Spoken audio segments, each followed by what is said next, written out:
Белорусские народные казки. Не сила, а смелость. Жила у одной вёсцы дзяўчына Марыля.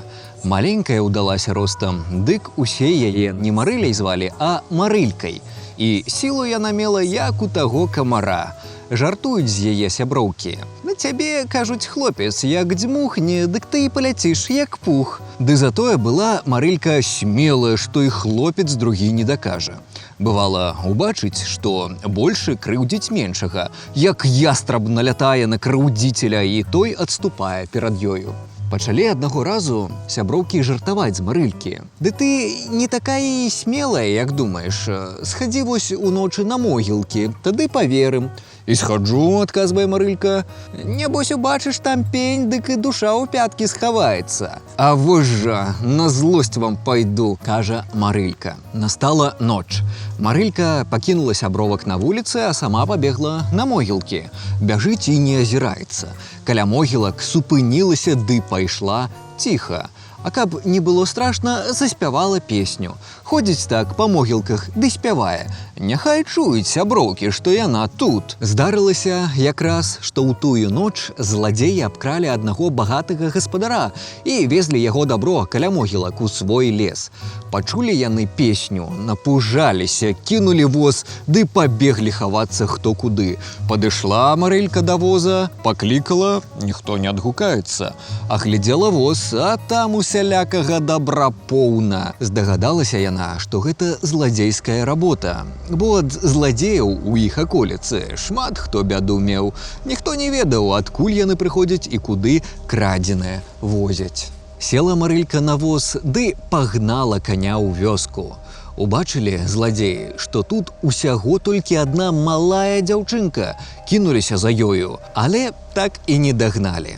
Вярнула смелая Марылька гаспадару каня і ўсё дабро. Зарадаваўся гаспадар і даў ён за гэта вялікія грошы. Купіла яна сабе новую сукенку, чаравікі, прыхарашылася так, што ўсе сяброўкі зайздросцяць ёй. А зладзеі ніяк не могуць сабе дараваць, што такая малая дзяўчынка паразганяла іх, як зайцоў. Ды накрадзенага дабра шкада ім. Вось і надумаліся яны завабіць смялячку ў свой лес і адпомсціць ёй. Прыехаў да Марылькі праз колькі дзён адзін з тых зладзеяў у сваты. Марылька кажа яму: «Ты чалавек мне незнаёмы. Я раней хачу паглядзець, дзе ты жывеш і як жывеш». Злодзей, вядома, і рад сама трапіць у іх рукі. Расказаў ён ёй, дзе яго шукаць, і паехаў. Сабралася Марылька ў розведы да жаніха. Маці пачала яе адгаворваць.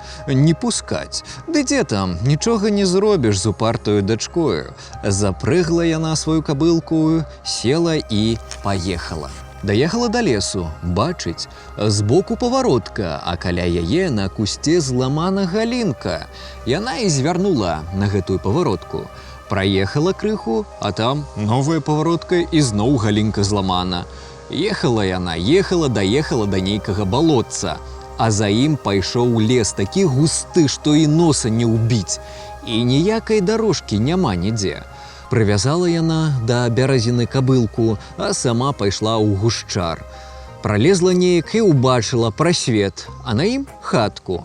Падкралася да хаткі, глядзіць праз акенца, а там зладзеі дзеляць накрадзенае дабро. Лаюцца, крычаць, ледзь не з нажамі адзін на аднаго кідаюцца. Прыглядзелася Марылька і пазнала сярод іх таго, хто да ёй у сваты прыязджаў.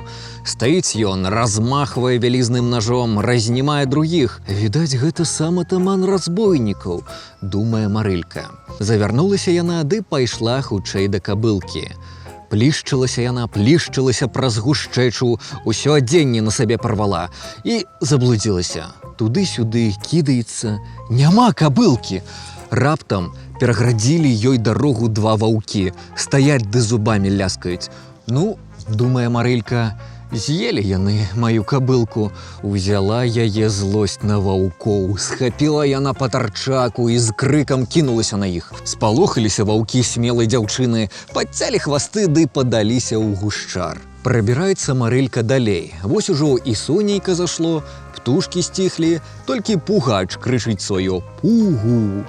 Ды сава падлятае да яе на сваіх мяккіх крылах, чуць не на галаву садзіцца. А як адляціць, ды пачне выгукваць ды плакаць, бы малое дзіця, дык аж пошчак ідзе па лесе.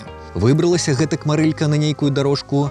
Бачыць, едзе на яе кабылцы якісьці чалавек. Прыглядзелася, аж гэта іх сусед, стары Ахрэм. Хадзіў ён па лесе з сякерою, шукаў якой патрэбнай дзеравякі, ды натрапіў на прывабную кабылку. Пагукаў, няма гаспадара. Мабыць, яе злодзеі ўкралі, ды схавалі тут, падумаў Ахрэм. Адвязаў ён кабылку, сеў у драбінкі, ды і падаўся да хаты. Пачуў Ахрэм голас, азірнуўся. Гоніцца за ім нейкая, не то русалка, не то ведьма. Косы распушчаны, адзенне на кавалкі пашматана. Давай ён кабылку паганяць, ад бяды уцекаць. А русалка ўсё бяжыць за ім і нават па імені кліча.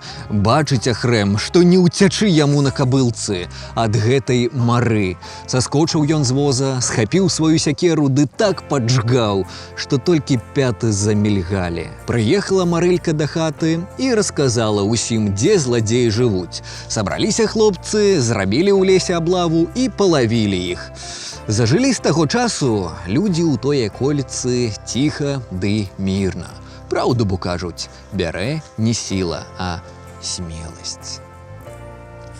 Ну, а мараль гэтай казачкі кожны знойдзе сам, таму што мяне і аператара амаль з'елі камары, і нам трэба тэрмінова уцякаць, іначай мы тут рэшткі свае пакінем.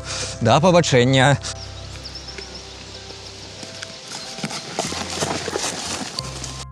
Марылька пакінула. Ось сілы, як у таго камара, але камары тут добра грызуць, ведаеце? Як зайцоў. Кабылку